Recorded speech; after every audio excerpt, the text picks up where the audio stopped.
The City. Reality Flickered. By Dylan Page. Chapter 1. I'm not sure if what I see is real. Persistent doubt gnaws at the edges of my consciousness, an insidious whisper that questions the very fabric of my reality. The TechnoCorp chip nestled within the recesses of my brain, implanted into the brain of every individual churned out by the baby Barnes, dutifully reports that my vision is fine, my neural activity normal. Yet, the feeling lingers. A suspicion that if I strain my eyes just so, cross them in just the right direction, I might break through some sort of barrier and catch a glimpse of the world beyond. The real world. It had happened once before. I think. The incident occurred in the haze of youth where playful imaginings intertwine with concrete memories. A fleeting moment where reality flickered, and I found myself transported to a different world. A world so alien, yet in a way, so familiar. A blink, and it reverted back to as it once was, as it had always been. Since then, I've been trying to make the world flicker again, trying to catch a glimpse of that alien plane once more. A desperate attempt to validate my own sanity. However, my attempts have been fruitless.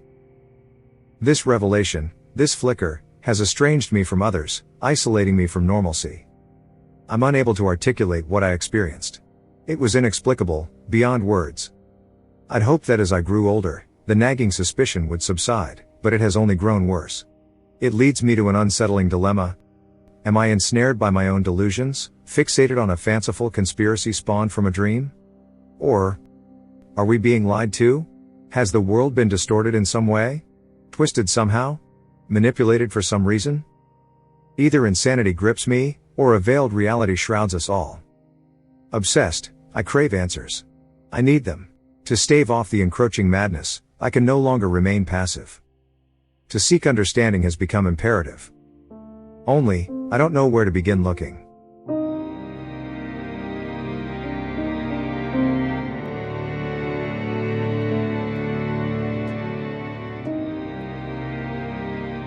Lines of golden sunlight filter in through the canopy, casting a warm glow over the oak-lined street. Massive limbs spiral toward each other, creating tall, intertwining arches. The leaves are tones of dull copper and brass, mixed with explosions of vivid reds. A gentle, warm breeze rolls through, the canopy shimmers, a rustling symphony surrounds me.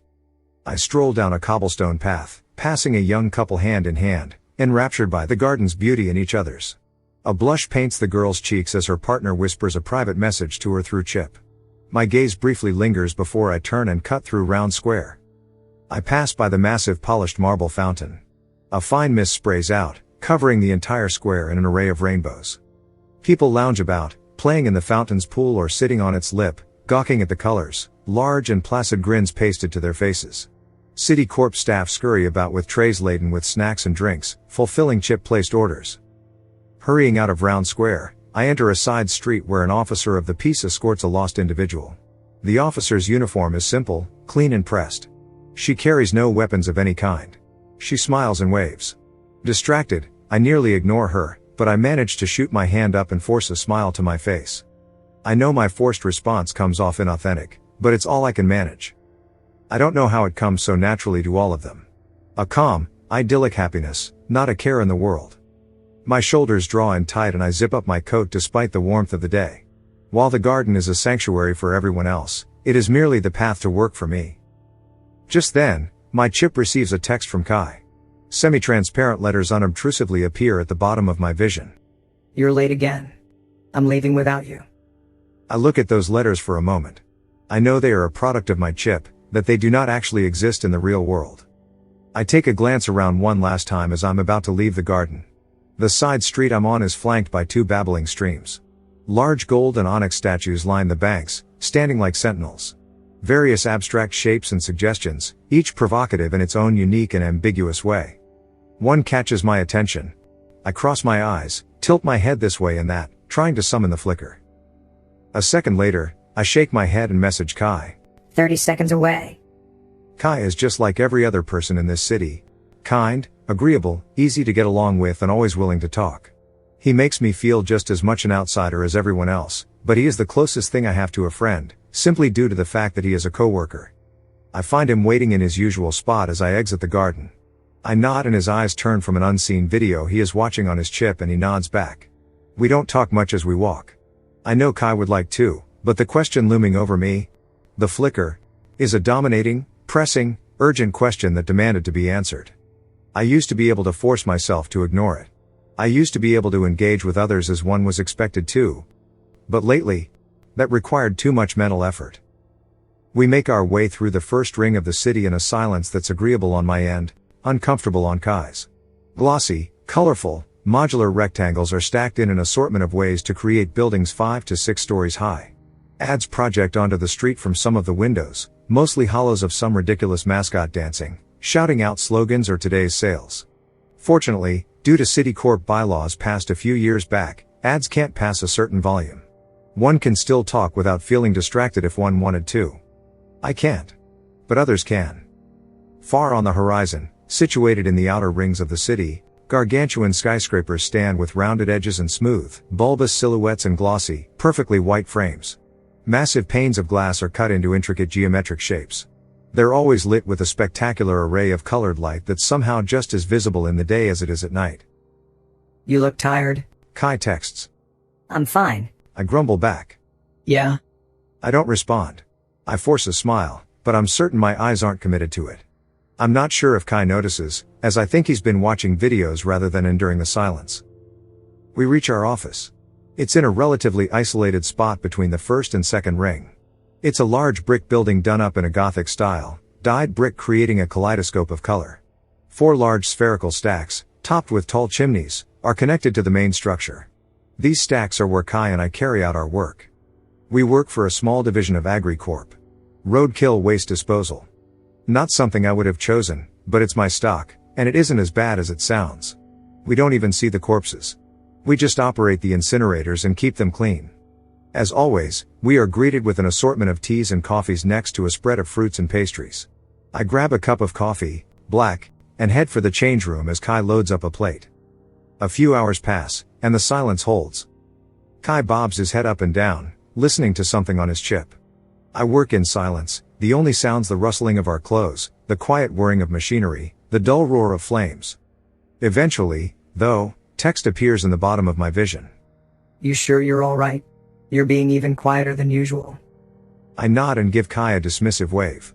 Kai hits a button, loading a fresh batch of corpses into the retort. We can hear the muffled, gentle thudding of bodies. I'm serious. Kai presses. Something seems off. A turn of a key and a flick of a switch, flames roar in the retort. Kai leans back, waiting for them to do their work. You've always been an odd one, but this seems different. I flinch at that. Not on chip. I say quickly, despite knowing that it makes no difference one way or the other in the grand scheme of things. He gives me an odd look before shrugging. Wah. He clears his throat. This was probably the first time today he was using his actual voice. Whatever you say. So what's up? I pause, realizing I'd inadvertently accepted an invitation to converse. My insides tighten, and I take a moment to craft a response. My instinct is to lie, to act and to convince Kai that everything is alright, and every part of me wants to give in to that instinct. But I promised myself that I could no longer do nothing. Maybe talking about it was the first step. Do you ever get the feeling that there is something? Not more, but something else out there? Right in front of us but inaccessible? Sure, I guess. Kai answers simply. I also get deja vu sometimes. Not like that. More like reality is. Like it's. I wave my hands uselessly through the air, searching for the words to navigate the complexities of my feelings. An illusion. I decide to say, knowing it isn't quite right. Like a veil, or a trick. Kai thinks for a moment as the incineration process concludes. He activates the retort's internal magnets, removing any and all metal from the ashes. What metal roadkill contains is beyond me, the waste containers always sealed by the time I saw them. Nonetheless, hundreds of tiny plinks and pings sound out as the magnets complete their extraction. A few more switches flicked and a button pressed, Kai sends the ashes to be ground before loading in a fresh batch of corpses. No. He finally responds. Well, maybe. But judging by your tone, I don't think I've ever felt like that. I don't think I know anyone who's felt like that. Please, not on chip. I urge again, aware the request sounds absurd. Kai goes silent, eyes distant as he pulls something up on his chip. Recognition sparks as he finds what he's looking for. Here we go. I don't know anyone who's felt like that, but I know someone, a friend of mine, a journalist. She's been working on a story. It's about people who see the world differently, whatever that means.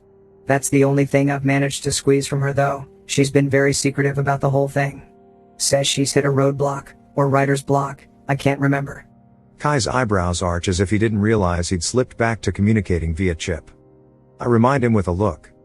I thought she was maybe going to interview artists, or influential people, or geniuses. But maybe this is more what she had in mind. I don't know. I say. I'm barely comfortable talking about this with Kai, let alone a stranger. You should talk to somebody. This isn't normal. I flinch again. It makes Kai flinch. Maybe poorly phrased, he had not meant it as an insult. I'll send you her info. Just promise me you'll think about it. Don't send it. Just tell me. I'll remember. Already done. Kai responds as a badge pops up in my peripheral.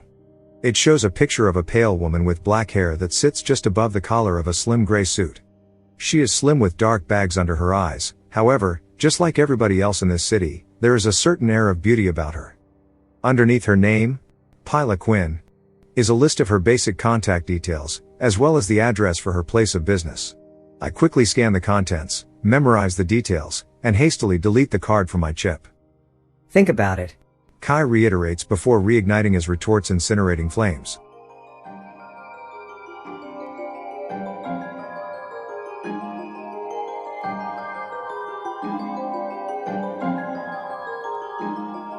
I visit one of the rectangular modules in the first ring on my walk home, a yellow street-level home nestled next to a bakery. Unlike most, I maintain frequent contact with my batch mother. After the sudden passing of her husband, my batch father, she found herself alone. Faced with a different type of solitude, I've made it a habit to visit frequently. I may not be great company, but I figure I'm better than none. Mom, now in her late 90s, moves with the vigor of somebody just past their prime, courtesy of the bio bones and new muscle lining her body. A perk of her stock. Caretakers, responsible for tending to an entire batch of newborns, needed to be swift and nimble, both physically and mentally. As I enter, Mom is gracefully waltzing about her kitchen, lost in the music playing on her chip. Pans simmer on the stovetop, filling the module with a delectable aroma.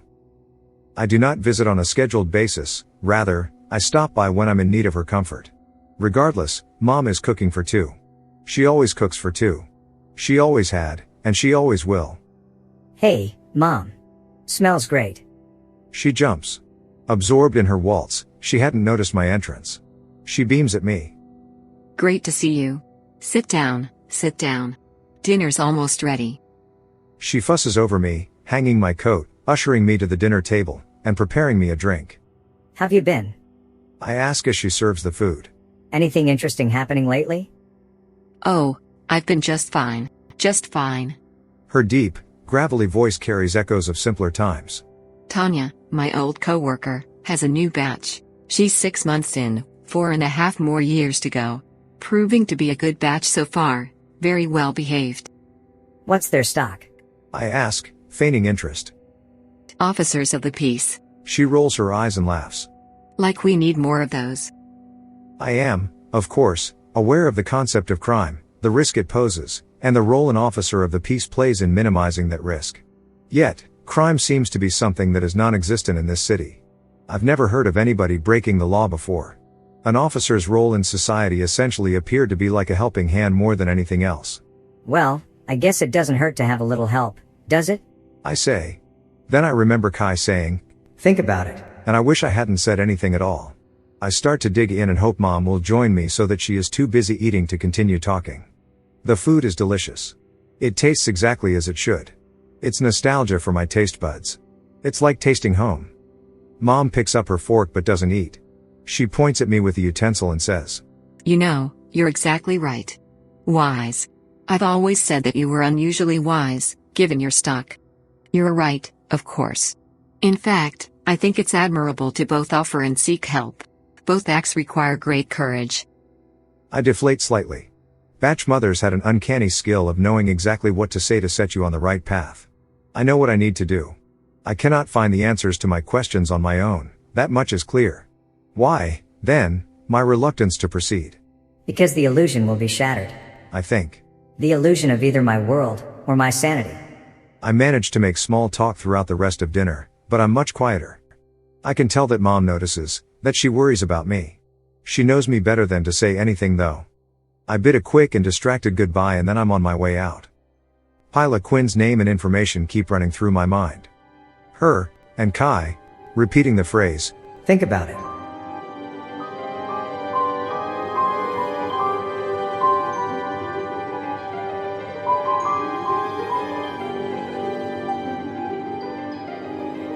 The decision to visit Ms. Pyla Quinn solidifies in my mind. Whatever urge led me into opening up to Kai has propelled me towards this journalist and her mysterious research. I have to follow through on that initial urge. To dismiss the lead would only leave me with further questions. What if? What could have been? Regret and uncertainty. I doubt that visiting her will solve all of my problems. I doubt that Ms. Quinn has the answers to my questions. But it couldn't hurt to pay her a visit. Worst case scenario, Kai was wrong about the nature of the study, leaving me in the exact spot I currently find myself in. Best case scenario. I try not to dwell on it. Hoping for a resolution after years of stagnation feels almost impossible. However, I refuse to succumb to such defeatist thoughts. Lost in contemplation, I'm jolted back to reality, finding myself on the other side of the garden, under the oak trees. I haven't registered anything going on around me since I left Mom's, strolling along in an introspective daze. I've been walking slowly. It's very late, and dark. Sections of the garden vary in activity, some bustling with the night crowd, others eerily quiet. The oak-lined street I'm on is almost completely empty. Almost. A lone MediaCorp staff member leans against a tree. He is gazing at something, but if he is watching the stars or something on his chip, I cannot tell. I pass by, give him a nod and a wave, but he doesn't appear to see me. Then, suddenly, I'm struck with the unnerving feeling of being watched. I take a few more steps before glancing back over my shoulder. The man is looking right at me. It's as if he's looking right through me. No smile, no nod, no wave. He just looks at me for a moment before he turns his head back to whatever he was looking at before. I'm inexplicably hit with a sudden and urgent wave of paranoia, despite my earlier musings about crime. I scan for an officer of the peace, finding none. Massive oaks casting dark, shifting shadows under pale silver moonlight, I glance back again. The man is no longer looking at me, but I quicken my pace nonetheless. As I do, footsteps echo behind me. I look back and the man now walks in my direction. He's following me, I think. I feel a pit in my stomach and my blood goes cold. Panic sets in, I run and I don't look back until I reach the end of the street. I risk one last look to see if the man is catching up to me. He isn't. He is still about half a block away, changing the lining of a garbage can. He looks at me from the corner of his eye with a mix of confusion and amusement, as if he doesn't know what to make of me. He notices me watching him and gives me a polite wave. My face goes hot and I quickly hustle away. It isn't long until I've left the garden and made it home. A gray cube similar to Mom's module, but much smaller. I enter the door covered in sweat. The texture of my bamboo floor soothes and calms me somewhat as I remove my shoes and cross the room. I leave the lights off and I don't change. I crawl into bed and pull the covers up to my chin. Sleep eludes me for hours, the torment of impending decisions and unknown outcomes weighing over my restless mind.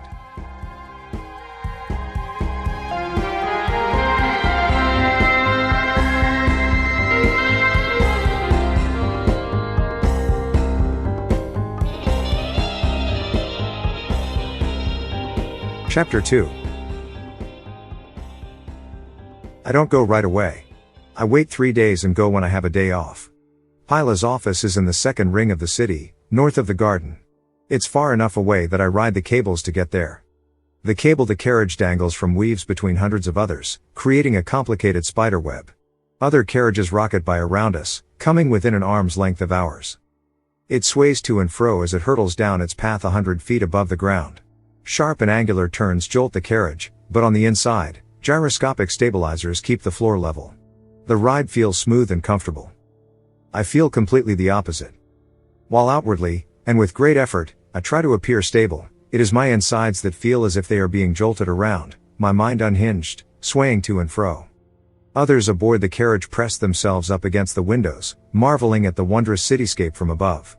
I sit alone, a dark island, staring at my hands, a thin sheen of sweat on my brow. I reach my stop and step out into the concourse. Like everywhere else in this city, it is immaculate and unnervingly clean. Glossy white floors devoid of a single scuff, not a single fingerprint on a single window of the shops and restaurants lining the concourse. Everything is smooth and shiny and polished and perfect.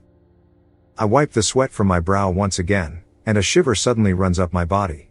I ignore it and recite Ms. Quinn's address once again in my head. Moving past the storefronts, I attempt to block out the ads, knowing I need to gather my thoughts for my impending meeting with Ms. Quinn. However, the right words elude me. Suddenly, a dancing hot dog blocks my path. A hollow. Detecting my chip's presence, its cartoonish eyes fix on me. Still dancing, it says, "Wanna suck one down? Head over to Hubby's Hot Dogs." No, thank you. I mumble. I take a step to the side, but the hot dog steps in front of me. "Real meat, real flavor. That's Hubby's guarantee. Head on over to Hubby's Hot Dogs." No. I assert, louder this time. Either the thing hadn't heard me the first time or Hubby's Hot Dogs was running an ad that broke MediaCorp bylaws. Regardless, I have more important things to worry about than sucking one down. "Do you?" The words hang in the air. I swear the hot dog said it, but its mouth didn't move. Doubt creeps in. Had I heard anything at all? Sweat coats my face again. The hot dog locks eyes with me. "Sit down, relax, and take a load off at Hubby's Hot Dogs. With over 200 different flavor combinations, you'll never want to leave." I square my jaw and peer straight through the thing. It's just a hollow. I remind myself. Not letting myself feel deterred, I step through the hot dog and continue on.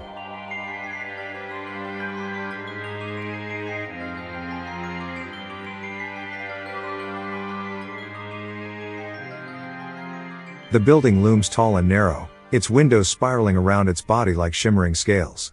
Sunlight scatters off the reflective panes, casting the structure in a dazzling aura. My hand hesitates on the door, lingering for a full minute before I summon the courage to open it. As I step inside, I'm surprised to find that this is a residential building. I'd anticipated meeting Ms. Pyla Quinn in some office tucked away in a MediaCorp building.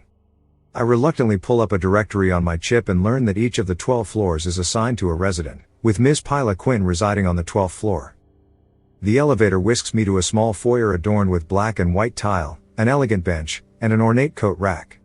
I step forward and knock. The part of me that hopes Ms. Quinn is in and the part of me that hopes she is out are at war with each other. Moments pass in silence, during which, I realize, I have been holding my breath.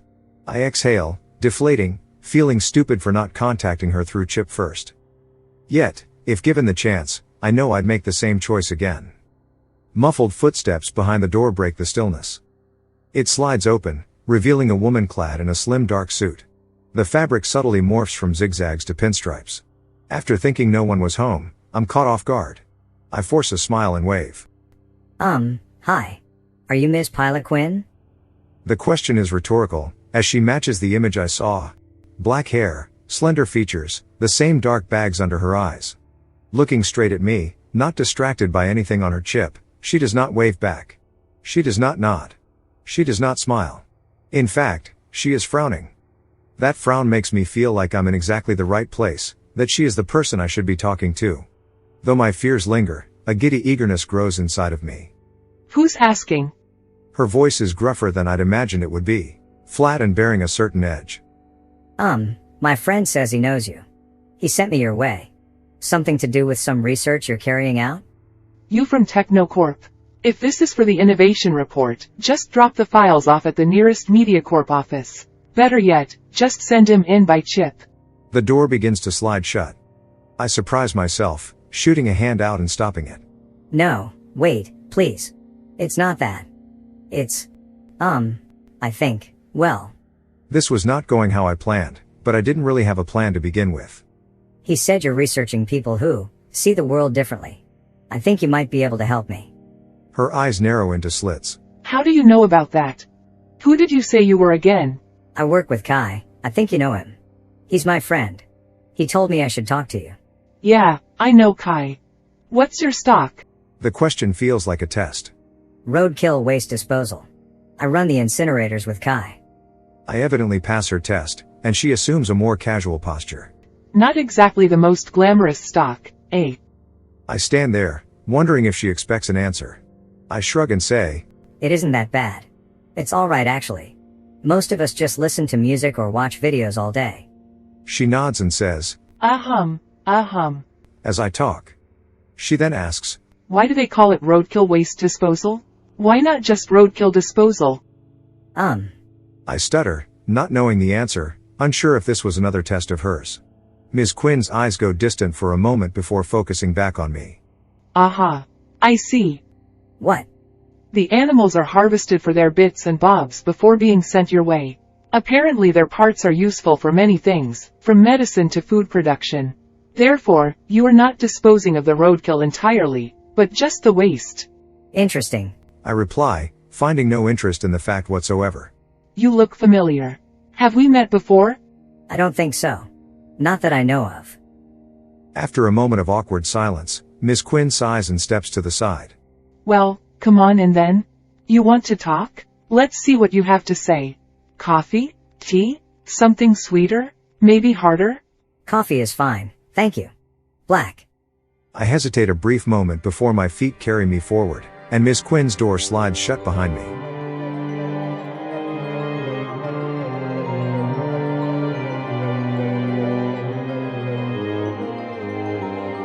Her kitchen is surprisingly stark, devoid of any ornamental frivolities and trendy color palettes. A small round table occupies a cramped nook. One wall is nothing but tall windows offering a view of the city beyond. Miss Quinn has to grab a second chair from another room.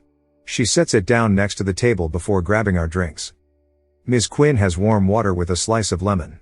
She hands me my coffee, settles into her seat, and sips her water, all the while maintaining a direct, unwavering gaze into my eyes. My leg jumps up and down rhythmically, but I prefer it over the sweating. So, what is it that you have to say? She starts simply, almost indifferent, as if the question holds no weight.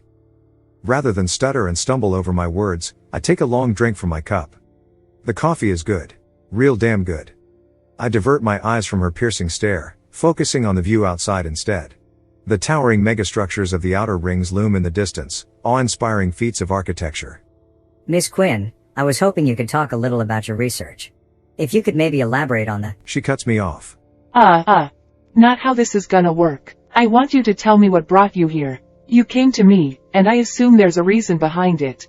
I want to know what that reason is. The nature of my work is sensitive, requiring the utmost discretion. I need to be certain our interests are aligned before I'd be willing to share even the smallest of details. My mouth goes dry, a side effect of dashed hopes. I'd hoped to convince her to do most of the talking. I didn't expect it to work, but I had still hoped. Another sip of coffee. Miss Quinn, you'll forgive me if it sounds like I'm not making sense. I don't know what it is you're studying. I'm only here on the recommendation of a friend. Just tell me your story. She replies patiently. Once you're done, I'll let you know if it's worth us talking further. Constructing my story on the fly, I try to pick my words carefully. Like Miss Quinn, I am cautious, secretive. I've always tried to hide the fact that I was different from others. While everyone else revels in blissful, optimistic glee, every sight I see reminds me of the lie, the cover-up, the veil, the invisible barrier that separates this world from one that is similar, yet remarkably different. Now, however, I must open up and reveal that side of me to a stranger. I don't know if I see the world differently than everyone else. I begin cautiously. That is, visually, I see what everyone else sees. I think my outlook on this city and on life, in general, however, differs greatly from your average individual. Whether that's a good thing or not, well, you can make your own decision. I know I have my feelings. Ms. Quinn is nodding her head and muttering, as I speak, but I don't appear to be sparking any interest. Shifting in my chair, I sheepishly clear my throat and take another moment to choose my next words. I'm sure you've been to the garden, Miss Quinn. I don't know anyone who hasn't. I walk through it nearly every day on my way to work. I see the others, I see them smiling as they stroll through that expanse of delights. But it's not real. I glance at her, searching for any reaction, but there is none. None of it is real. I don't know how, I don't know why, but there is something off. Those red and gold leaves. I can see them, feel them, smell them. I can hear the wind run through their ranks. I see the shifting of shadows on the ground as the canopy shimmers overhead. Yet I'm convinced that none of it is real, that there is something beyond what my eyes are seeing. And when did you first start feeling this way? Miss Quinn asks, a pen poised in her hand over a notepad resting on her lap. I'm grateful I don't have to request her not to use her chip. The more I speak, the freer the words flow. The fact that I've appeared to caught Ms. Quinn's full attention entices me further. With many pauses and tangents, I share the story of the flicker, an incident I've never disclosed to anyone. The narrative stumbles out, a tangled mess even to my own ears. However, Ms. Quinn's pen dances across the page, capturing my disjointed account with fervor. So ever since then, I've been suspicious of my surroundings, I guess. Have you spoken to anyone who's experienced anything like that, Miss Quinn? I'd really like to figure out what happened that day. She finishes scrawling across the page and stows the notebook and pen into one of her suit pockets. From another pocket, she retrieves a vaporizer, its nature uncertain to me. She sees me eyeing the small black tube and says, "Caffeine, much stronger than coffee," gesturing towards my now empty cup. Instead of offering a refill, she raises the stick to her lips and exhales a stream of curling vapor that smells of vanilla and cream. She scrutinizes me, and for a moment, I catch a flash of something in her eyes, something fleeting and enigmatic. "To answer your question, She raises the vape to her lips once again, exhaling very slowly. no one has ever told me a story like that. At least not a first-hand account. In my line of work, you hear a lot of tales, many of them tall." I wait, hoping for more. Her response seems to be both yes and no. Miss Quinn, can you help me? It is her turn to stare out the window, vapor dancing in the sunlight above her head in pleasing patterns. "Maybe. I think we can help each other." Your research? "Yes. It's been on hold for a little while now due to unforeseen circumstances.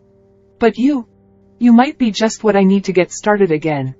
I need to go through some things, organize and review. Thank you for coming to meet me today. It's been a pleasure. Please make sure you write down your information before you leave, and I'll be in contact soon." That's it? I ask, a note of frustration in my voice. But you haven't told me anything. In due time. In due time." Her eyes remain on the city, but she is now absorbed in lines of text on her chip, her pupils flying back and forth as she reads. I stand up, now as reluctant to leave as I was to come. You'll contact me? "Yes, of course. She states matter-of-factly. Please, just not. It won't be through Chip." I rise from my chair, leave my name and address on a pad near the front door, and leave with a sense of uncertainty about what, if anything, I've accomplished.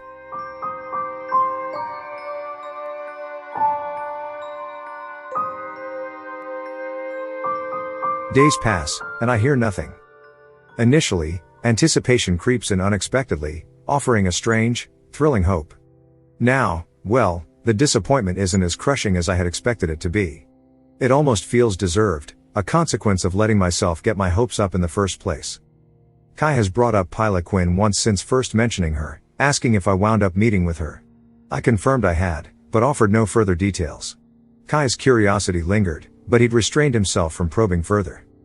I've visited Mom 3 times since the meeting, looking for something, anything to distract myself from the waiting, the mounting impatience. The worry in her eyes worsens with each visit. I can only imagine what she sees in mine. The more days slip away in silence, the more convinced I become that I will never hear from Ms. Pyla Quinn again.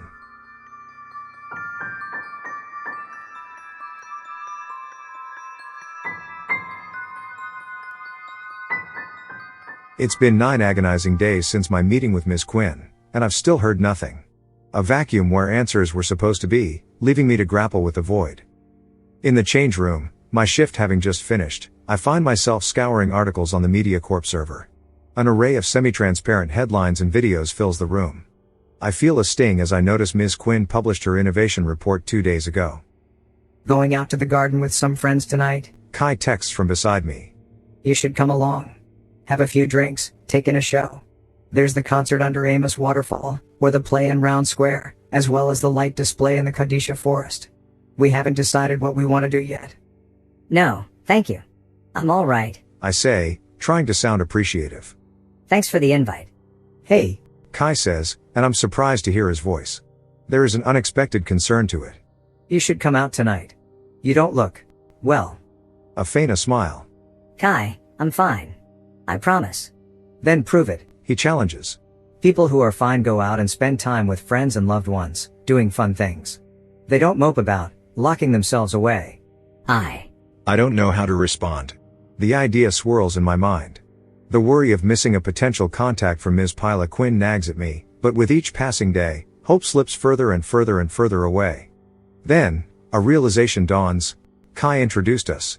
They're acquainted. Pyla might be among Kai's friends. All right. I relent. Fine. Yeah, I'll come out tonight.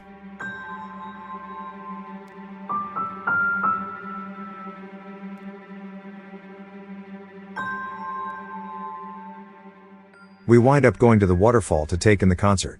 It's a spectacle of beauty. Beneath a tall cliff, a soft, sandy beach encircles a pond filled with vibrant fish, critters, and plants. Pockets inset into the cliff hold rectangular lanterns, casting a warm yellow glow. Overhead, paper lanterns float, covering the place in an ambient glow, as if one were in a dream. Water rushes over the cliff, creating white plumes, covering the area in a glistening, warm mist.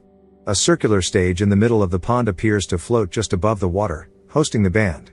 The moon, large in the sky, creeps up behind it all. Kai introduces me to his group of friends, a large and energetic group. I quickly forget most of their names when I notice with a great disappointment that Ms. Quinn is not amongst the group. I immediately start to regret coming out tonight. The urge to leave now, to head home, is strong, but I convince myself to try and make the best of the situation. After all, it would be the normal thing to do.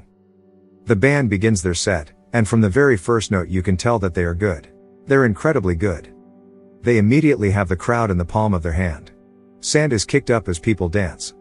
Never having found much pleasure in music, even less in dancing, I drift away from Kai and his friends, finding a spot at the edge of the crowd.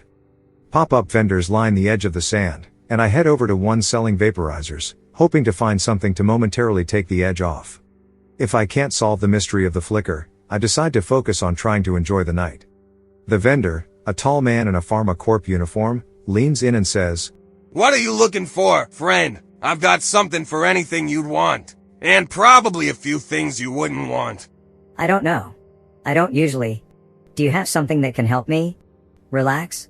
The vendor's grin is sly, his teeth perfectly white and straight. "Of course I do. Just depends on what you mean by relax." Suddenly Kai is at my side, pulling me away. No, thank you. He yells over his shoulder to the MediaCorp man. I start to protest. Hey. Wait. Kai interrupts, slipping a small black tube into my hand with a smile. You want something to relax, you should have just asked me. It's more fun if we take the same thing. I eye the vape cautiously. What is it? It'll help you relax. Trust me. Kai looks at me expectantly. I slowly and reluctantly raise the tube to my lips and take a hit.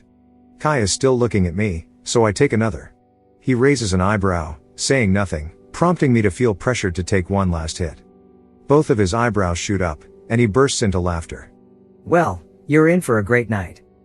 My entire body tingles, vibrating from head to toe. The moon has risen, a giant pale disk centered above the waterfall.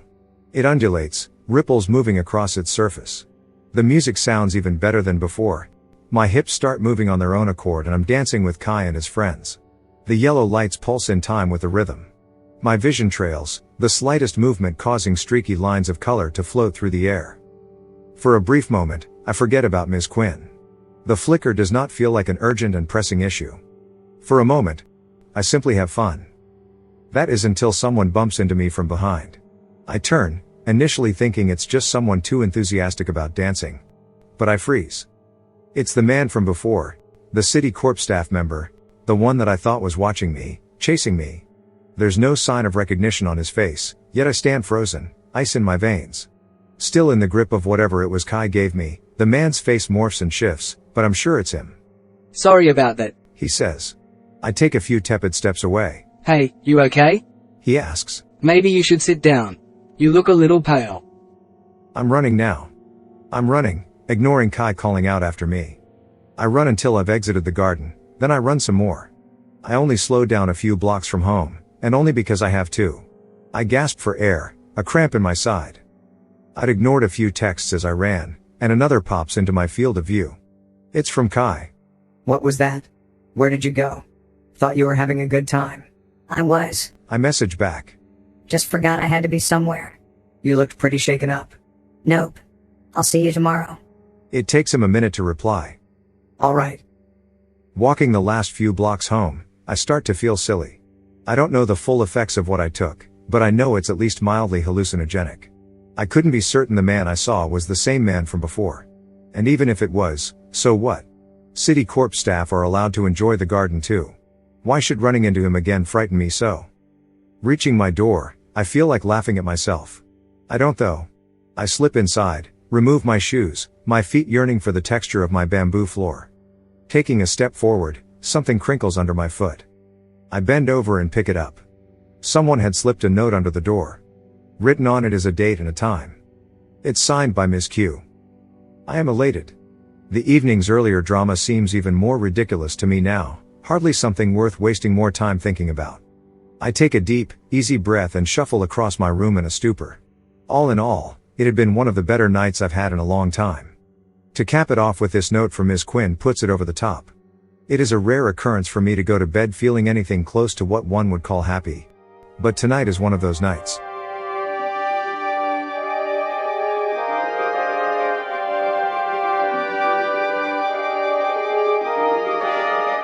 The City.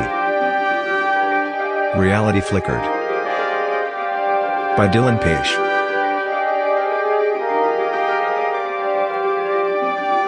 Please like and subscribe if you're enjoying the story. Head over to Seatback Stories to continue listening to The City. Reality Flickered.